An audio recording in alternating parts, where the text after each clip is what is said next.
How about over there? Tiverton High School's staff and students have vowed to crack down on its litter problems by reducing, reusing and recycling rubbish. In February, the school had its first waste audit, which found that only 16% of waste is being recycled. However, it could be increased to as much as 88%. An afternoon of learning in tutor groups took place when the Eco Club highlighted the litter problems in a short video before 3 teams went outside and picked up over 7 kilograms of litter in just half an hour. Littering at Tiverton High School has been a problem that has been here ever since I've worked here, sadly. This school's made massive progress over a sustained period of time, yet one lasting legacy is a lack of care for the environment, and it really just shocked me. The students in the classroom, I hope, just are more mindful of perhaps how they treat their environment. They're lucky enough to come to a school set in a beautiful location, and I hope they take a higher regard for their environment. The school hopes that it can increase its recycling rate to 37% if it is able to successfully recycle all paper and cardboard. Gifted and talented geographers organised a range of fun activities and quizzes, and also delivered recycling bins to classrooms throughout the afternoon. The highlights of this afternoon were seeing how well our Year 9 gifted and talented geographers joined in with the tasks I set with them. They were really well organised. They went off and they delivered all the bins, organised all the right locations to deliver to. The Year 7 Eco Club were fantastic in their litter pick and weighing it up, and also we had lots of people writing up reports for the afternoon.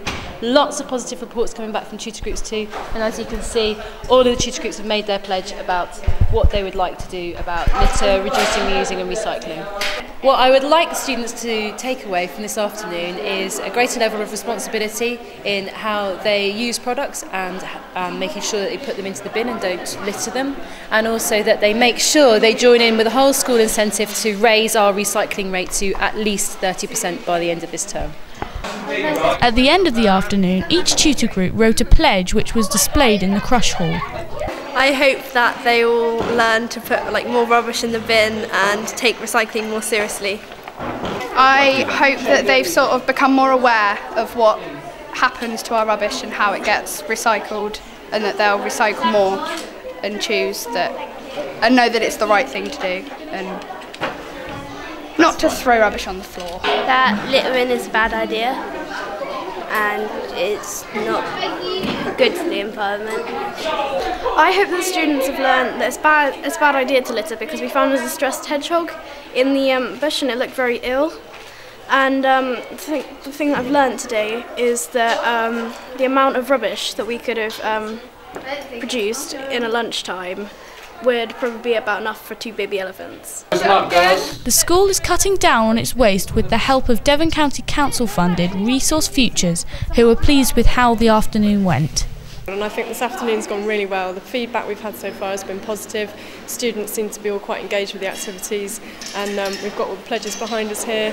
We've picked up a load of litter in the grounds, so hopefully that can be used to make an impact and get people to change their behaviour patterns. I just think it's a bit lazy when people don't put their rubbish in the bin. If they're kind of throwing it at the bin, they forget that wind takes it away and drops it somewhere else. They need to actually put it into the bin and just be quite specific about doing that.